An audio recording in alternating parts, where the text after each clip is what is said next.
महाराज जी मैं जानना चाहता हूँ कि हमारे घर में मंदिर में भगवान जी के बहुत सारे विग्रह हैं। माता जी बारी बारी सबकी पूजा करते हैं। उन्होंने अपने कमरे में भी दो विग्रह रखे हैं। क्या केवल एक विग्रह की पूजा करने से उतना फल नहीं मिलेगा जितने सारे विग्रह से मिलेगा?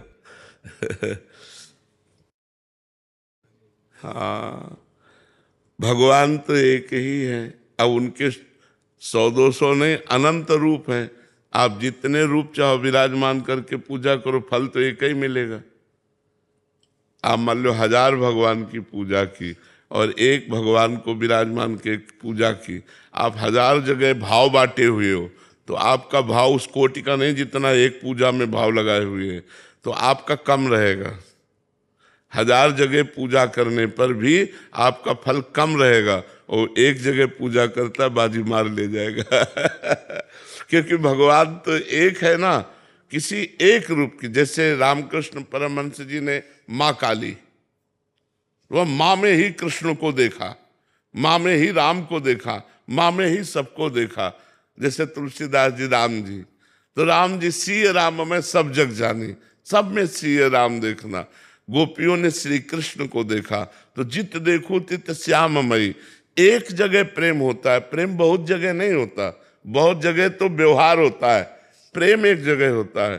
तो भगवान से यदि प्रेम करना है तो भगवान के किसी एक रूप को आप स्वीकार कर लो और उन्हीं का नाम जप करो, उन्हीं का ध्यान करो, उन्हीं की पूजा करो। इसीलिए गीता में भगवान ने कहा है, अनन्यस चिंतयन्तो माम ये जना पर्युपासते।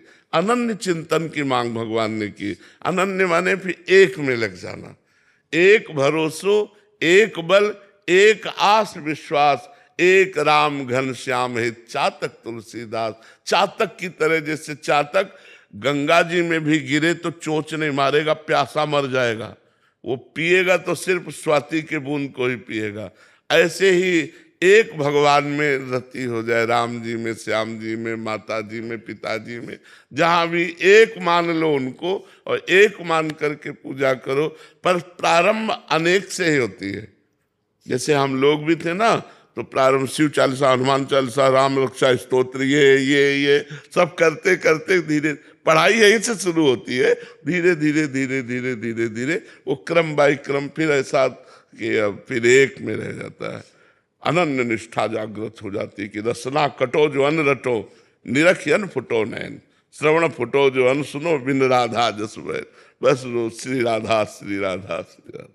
निष्ठा आप में लग जाए तो आप किसी वक्त कुछ और नहीं। निष्ठा गुरु में लग जाए तो बहुत कम है, बहुत कम है जिसका गुरु में प्यार हो जाए। बहुत कम भाग्यशाली होते हैं ऐसे लोग। गुरु से प्यार होना तो बहुत कठिन है भाई, क्योंकि गुरु हमारे जैसे दिखते हैं। गुरु बहुत बहुत संत हैं ऐसा मान, गुरु साक्षात परब्रह्म, गुरु ब्रह्मा गुरु विष्णु गुरुदेव महेश्वरा, गुरु साक्षात परब्रह्म तस्मै श्री गुरुवे। तो आप किस भगवान की प्राप्ति करनी? मेरे भगवान तो मेरे सामने बैठे हैं। मैं अपने भगवान को रोज देखता हूँ, रोज उनसे बात करता हूँ। मैं तो मुक्त हो गया क्योंकि मेरे भगवान मिल गए मुझे गुरु रूप में। तो मोक्ष मूलम गुरु कृपा, गुरु कृपा से मुक्त। पर गुरु में प्रेम होना हम ये कहते कठिन है। गुरु में प्रेम होना कठिन है। अगर गुरु में प्रेम हो गया तो भगवान अधीन हो जाएंगे। गुरु में प्रेम हो जाए तो भगवान अधीन हो जाए। श्री सीताराम ओंकारनाथ जी महाराज एक बहुत बड़े संत हुए। वो रात दिन अपने गुरु की चरण पादुका छाती में बांधे रहते थे। हर समय गुरु का दिया हुआ नाम जप करते थे। अपनी छाती में ऐसे गुरु जी की चरण पादुका लकड़ी की खड़ाऊं ऐसे उनके कपड़े से रात दिन बांधे रहते थे, गुरु गुरु के सिवा। तो ऐसे महापुरुष, बड़े सिद्ध महापुरुष है सीताराम ओंकारनाथ जी महाराज। तो कोई ऐसे बिरले जन होते हैं जो गुरु से प्रेम करते हैं और उनका जीवन धन्य हो जाता है जो गुरु से प्रेम करते हैं। शिवांश यादव जी जबलपुर से। राधे राधे महाराज जी। राधे राधे महाराज जी, मंत्र के प्रति निष्ठा कैसे बढ़ाएं? जब से बार बार जो हम करते हैं उसमें हमारी आसक्ति होने लगती है, गंदी चीजों में आसक्ति होने लगती है। तो मंत्र तो अमृतमय है, सच्चिदानंदमय है। हम बार बार जप करें अंदर अंदर तो उसमें हमारी आसक्ति हो जाएगी, फिर हम उसके बिना रह नहीं सकते। पर आसक्ति करने के लिए हमको जबरदस्ती भजन करना पड़ेगा, क्योंकि भजन में सहज आसक्ति नहीं होती, विषयों में तो आसक्ति हो जाएगी। नाम स्थायी असर करेगा लेकिन तुरंत अनुभव में नहीं आता। तो इसलिए नाम को जबरदस्ती हमें रटना होता है, मंत्र को, गुरु मंत्र को जबरदस्ती हमें जपना होता है। जपते जपते ऐसी आसक्ति हो जाएगी कि फिर आपको छोड़ने का मन नहीं करेगा, फिर आगे चलकर भजन आपको पकड़ लेगा, आप ना भी करो तो चलता रहेगा। तो अब इसके लिए अभ्यास चाहिए। अभ्यास योग युक्तेन चेतसा नान्यगामिना, चित्त कहीं न जाए, मंत्र में ही रहे, ऐसा अभ्यास से हो सकता है। बार बार मंत्र जप का अभ्यास करो। प्रियंक कश्यप जी। राधे राधे महाराज जी। महाराज जी, मेरा मन बिल्कुल भी शांत नहीं रहता, पूर्व तथा भविष्य की चिंता में फंसाए रखता है। मैं भजन मार्ग में चलना चाहता हूं, पर शुरुआत कहां से करूं? राधा राधा से एक काउंटर ले लो, राधा राधा राधा। आज 10,000 जपे, आज 15,000 जपे, आज 20,000 नाम जप करे, ऐसे लगो नाम जप में। और फिर भोजन पवित्र, भोजन पर नजर रखो। भोजन पवित्र, जिसे शराब न पियो, कोई नशा न करो, मांस न खाओ, अंडा न खाओ, गंदे आचरण न करो, और नाम जप करो। देखो अभी धीरे धीरे मन प्रसन्न होने लगेगा, मन शांत होने लगेगा। काउंटर है तुम्हारे पास, नाम जप करते हो? कितना? 10,000 से। हाँ ठीक है, भोजन सुधारो, भोजन पवित्र हो, कोई नशा नहीं करते, अच्छे बच्चे हो, कोई गंदा आचरण। गोपाल जी की सेवा होती है घर में, सब गोपाल जी की सेवा होती है, आपके द्वारा बताए गए मार्ग पे चलने का प्रयास भी। हाँ, तो बस आप धैर्य पूर्वक चलिए, मन को बार बार नाम में लगाने की कोशिश कीजिए, यही मन पॉजिटिव विचार ले आएगा। जो अभी निगेटिव विचार फेंकता है, यही जब पाप नष्ट हो जाएंगे भजन करते करते, तो पॉजिटिव विचार फेंकने लगेगा, बस आनंद आ गया। विपत्ति में भी, रोग में भी यदि पॉजिटिव विचार हो तो आनंद आ जाए। तो मन मलिन है, इसलिए निगेटिव विचार, नकारात्मक सोच, आप नाम जप करो, इससे धीरे धीरे मन पवित्र होगा और पॉजिटिव होने लगेगा। रविंदर चौधरी जी। राधे राधे। राधे राधे महाराज जी। महाराज जी, मेरा सवाल था कि गुरु बड़ा या ज्ञान बड़ा? माँ बड़ा या बेटा बड़ा? माँ। माँ ना, तो गुरु से ही तो ज्ञान प्रकट होता है। ज्ञान कहाँ से होता है? गुरु से होता है ना। तो ज्ञान पैदा करने वाली माँ हुई ना गुरु। आप खुद निर्णय कर लो, है? विवेक शर्मा जी, सहारनपुर से। राधे राधे महाराज जी। महाराज जी, आश्रय और साधना में क्या अंतर है? साधना अहम प्रधान हो जाती है अगर आश्रय न ले। साधना तो दोनों में ही होती है। आश्रय किसका प्रश्न है? आश्रय से अहंकार उत्पन्न नहीं हो पाता, क्योंकि गुरु आश्रय, भगवद आश्रय, ये जो मैं नाम जप कर रहा हूँ गुरु जी की कृपा से कर रहा हूँ, जो मेरे से साधना बन रही वो गुरु जी की कृपा से बन रही, ये आश्रय। अगर आश्रय ठीक नहीं है तो फिर अहंकार होने लगे। अहंकार रूपी दोष होने के कारण साधन शुद्ध फल नहीं प्रकट कर पाता। शुद्ध फल भगवत भाव है, वो प्रकट नहीं हो पाता। इसलिए साधना तो दोनों से होती है, एक अहम प्रधान और एक आश्रय प्रधान। आश्रय प्रधान अहम शून्य साधना होती है, जो बहुत जल्दी लाभ प्राप्त करती है और भगवत प्राप्ति करा देती है। अहम युक्त साधना में विघ्न आते हैं, हो सकता है उसका साधन छूट जाए, लेकिन अहम शून्य साधना में विघ्न भगवान काटते हैं। करो सदा तिनके रखवारी, जिम बालक राखे महतारी। और साधना बहुत तीव्र होती है और वो भगवत प्राप्ति कराने में समर्थ हो जाती है। इसलिए साधना तो दोनों में है, एक अहम प्रधान एक आश्रय प्रधान है। जय प्रकाश जी। राधे राधे महाराज जी। महाराज जी, जैसे कि आपने सत्संग में बोला है कि गुरुदेव के प्रति परब्रह्म भाव होना कठिन बात है, अगर ऐसा हो जाए तो जीवन मुक्त हो जाओ। तो गुरुदेव के प्रति परब्रह्म भाव सिद्ध हो जाए सहज में ही, ऐसा क्या किया जाए?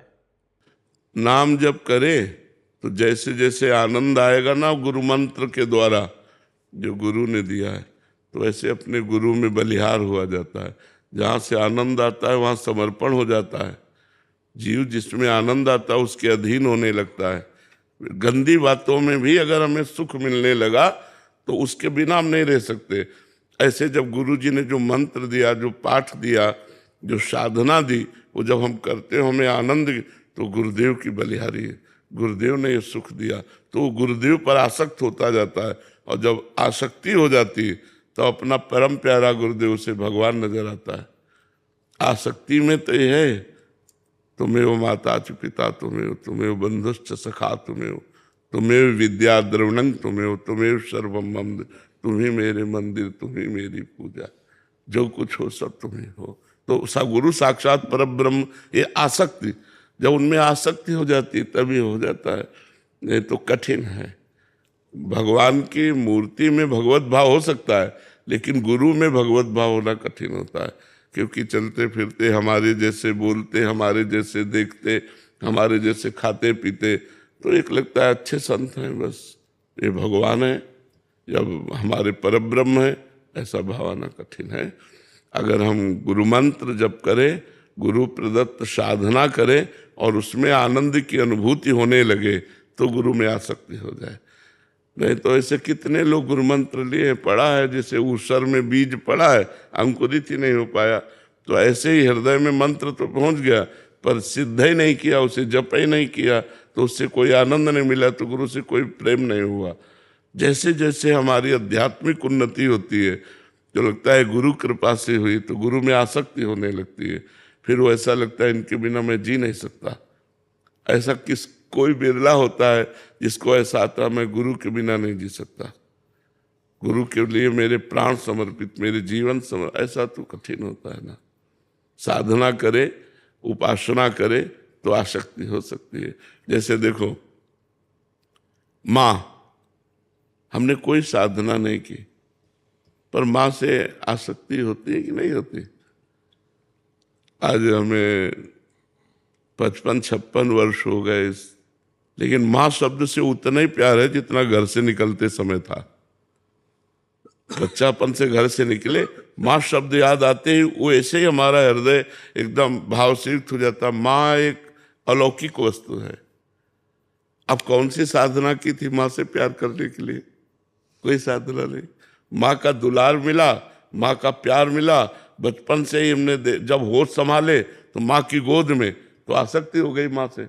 अब हम जब कोई मिलता है तो कहते हैं यार चूक मत करना, यदि तुम्हारे माँ हो और पिता हो तो तुम उसकी सेवा करना, क्योंकि आज हमारे मन में आता है कि आज मेरी माँ होती तो मैं उसकी सेवा करता, आज उसको सुख पहुंचाता।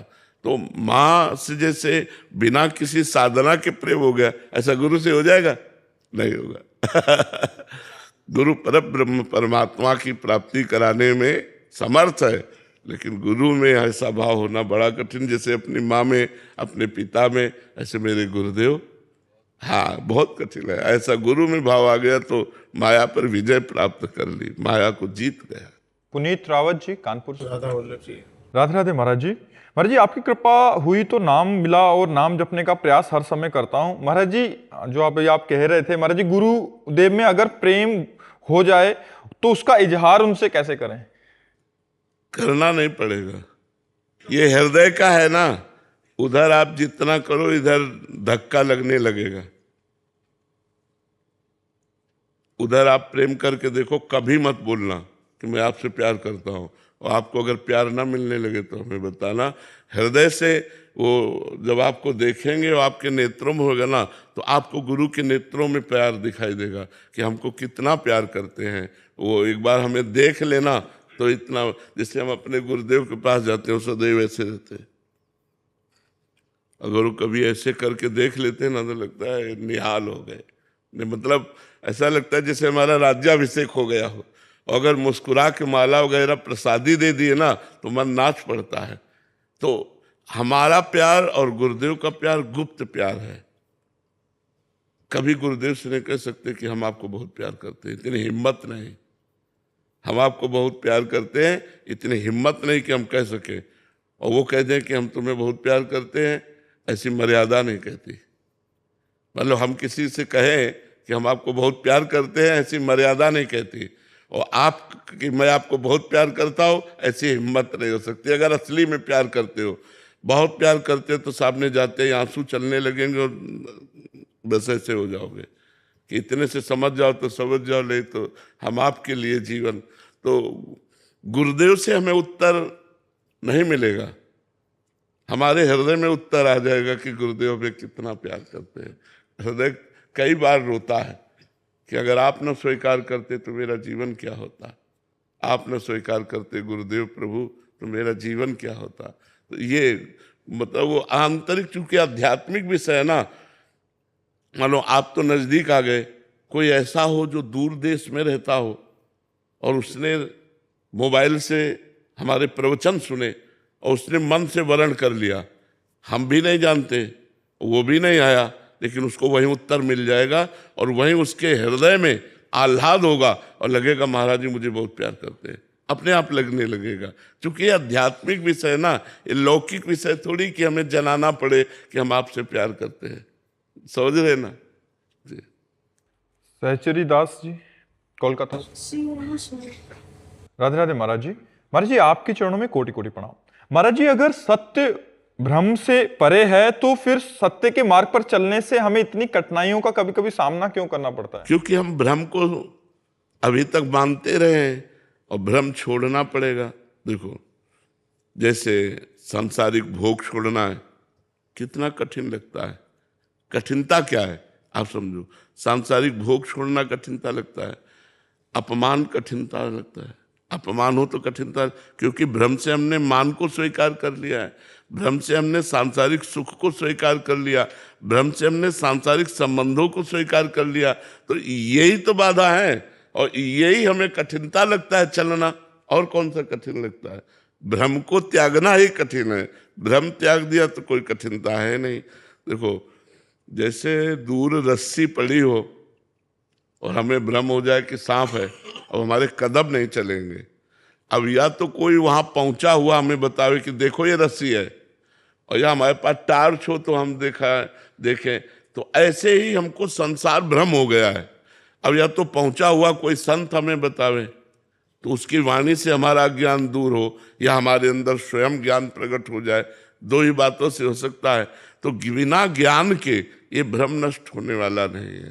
देखो हृदय की मांग देखो, भगवान गुप्त है, हृदय की मांग हमारी भगवान की ही है, पर हम जान नहीं पा रहे। जैसे हमें बहुत सुख चाहिए, दुख का जिसमें लेस ना हो, चाहिए ना सबको, सबको सुख चाहिए, कोई दुख नहीं चाहिए। हमें प्रेम चाहिए, ऐसा प्रेमी जो सिर्फ मुझे प्यार करे। हम मांग देखो अपने अंदर की, मुझे ऐसा प्रेमी चाहिए जो सिर्फ मुझे प्यार करे। तीसरी बात, मैं मरना नहीं चाहता। सुख, प्रेम और अविनाशी, विनाश नहीं चाहता। ये कहाँ है? परमात्मा में है। वो सुख सिंधु है, वो प्रेम सिंधु है और वो अविनाशी है, और हम उसी के अंश हैं। तो हमारी मांग वही है, जो हमारे अंशी में है वही मांग हमारी है कि मुझे अखंड सुख मिले, मैं कभी मरूं नहीं, और मैं परम आह्लाद, परम आनंदित, दुख से दूर ऐसा कोई मुझे प्यार करने वाला मिले। लेकिन वो यहां है नहीं। आज तक कोई किसी को ऐसा प्यार नहीं कर सकता जैसा भगवान करते हैं। क्योंकि हम जब आपसे प्यार करते हैं तो अपनी मान्यता लेकर आपसे प्यार करते हैं। आप हमारे अनुकूल चलिए, आप हमारी मान्यता के अनुसार। हमारी मान्यता में विघ्न हुआ तो फिर वो प्यार प्यार नहीं रह जाता, बिखर जाता है। और जबकि प्यार शब्द की परिभाषा यही है कि अपनी मान्यता छोड़कर आपको प्यार करना है। आप कहे खड़े हो जाए तो खड़े हो जाए, आप कहे बैठ जाओ तो बैठ जाओ। बोले ऐसा क्यों कर रहा है? बोले उसको प्यार है उससे, इसलिए। लेकिन हम क्या चाहते हैं कि हम जिससे प्यार करें वो मेरे अनुकूल चले। इसे वासना कहते हैं, इसे काम कहते हैं। लेकिन मैं जिससे प्यार करता हूं वो जो चाहे वो मैं करने के लिए तैयार हूं, वो जो चाहे। यहां प्यार कहाँ है?